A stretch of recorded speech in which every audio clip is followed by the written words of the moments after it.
What has happened really is that the well of language on this issue of consciousness alteration, the well of language has been poisoned, where you cannot make any sense if you use the words that have been granted us to use. I mean, let's take the word drug. You know, we have a drug war, but as I drove into town, I noticed a drug store. It's that we, you know, with that compressed vocabulary, you can't make any sense at all of what's going on. So I think what we have to do is make an operational argument about drugs and say, you know, what is it that society finds offensive about drug abuse? And then what does that have to do with psychedelics?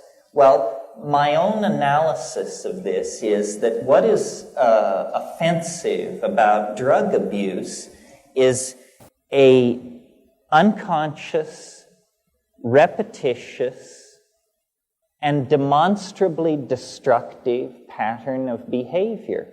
And whenever you see someone behaving that way, everyone feels repulsed and brought down. And in fact, severe drug addictions are like this. But as a matter of record, this is what psychedelics make absolutely impossible. Number one, the notion of unexamined behavior. How can you have unexamined behavior if you take psychedelics? It holds you up into a blast furnace of self-reflection. It does not promote repetitious drug use. I mean, I consider myself a great fan of psilocybin, and if I can screw my courage to the sticking point a couple of times a year, I'm doing all right. I know someone who says DMT is their favorite substance. And when I asked them, when was the last time you did it, they said 1968. And it lasted 3 minutes. This is not a pattern of drug abuse, you see. So it's a matter of educating the public, and this is probably a good place for me to get a pitch in. I wrote a book on contract for Bantam, and hopefully it'll be out next fall. And I'm hoping, I want to call it, and I'm hoping they'll go along with me, Why Eve Was Right, Plants, Drugs, and History.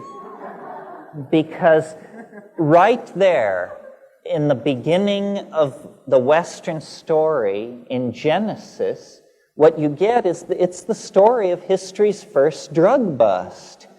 It's the story of a woman who follows her own mind and makes a decision about consciousness alteration, and then it works. I mean, she says, and they were naked, and she perceived them as naked. In other words, she got true information about the situation. But you have Yahweh there, mumbling to himself as he wanders around the garden in an old bathrobe, and he's saying, if they eat of the fruit of the tree of knowledge, they will become as we are. That was always the issue, you see. It wasn't a health issue. It wasn't an abuse issue. It's about who finds out what's really going on and who doesn't. And this book I wrote for Bantam makes very clear that the style of a culture is almost always and invariably a style of seeing the world through a certain set of drugs or a drug. For example, here we're in the middle of a drug abuse problem, but caffeine has been entirely institutionalized since the Industrial Revolution. It's the only drug that has been honored in every labor contract that is signed anywhere. You have the coffee break.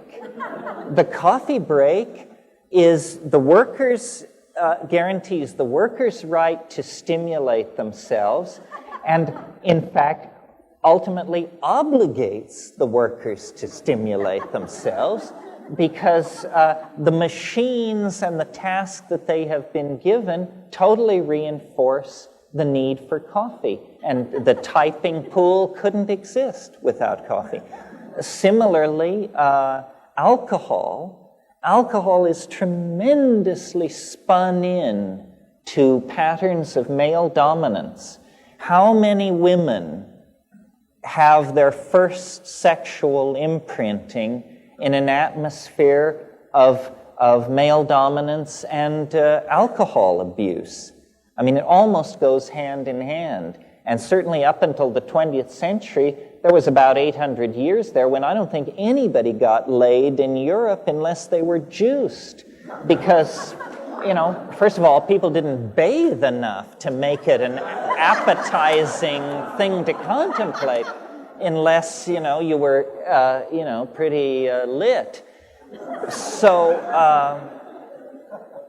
and terrible distortions of Western politics and religiosity have taken place because of drugs.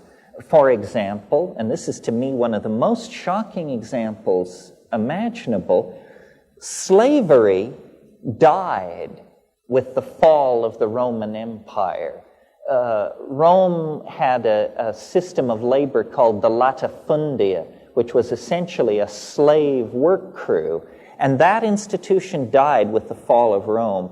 During the medieval period, if you were into slavery, it meant you had one slave, and this slave was extremely well looked after and cared for because they were a symbol of munificent opulence on your part, that you could afford such a luxury. It was like having a Maserati to have a slave. Well, then around 1400, before the discovery of America, in the eastern Atlantic islands of Madeira, they began experimenting with the growing of cane sugar. And it was fine, except that the sugar has to be boiled at 130 degrees, and no one would work around that. They discovered that they had to chain people to the cooking apparatus for the extraction of sugar. And they began bringing Africans to do this. And they not only reinvented slavery for the deliberate production of sugar, which was utterly unnecessary to the diet of Europe. I mean, there hadn't been a ton of sugar imported into Europe in the previous 1,000 years. And suddenly, they felt this tremendous need for sugar, and they reinstitutionalized slavery with the added insult that for the first time, a particular race was singled out as being somehow made for slavery. And this is the beginning of black xenophobia on the part of Europeans, the association with the sugar trade. By 1800, every pound of sugar being imported into England was being produced by slave labor, and slavery was going at a rate that had not been seen since the Rome of Caligula, all in the name of commerce, all in the name of having this essentially trivial kick from sugar. So it's really important to educate ourselves as to what constitutes a drug and how drugs are legislated against and suppressed or promoted and advertised entirely according to whether they fit into the agenda of the reigning model of culture, whatever that may be.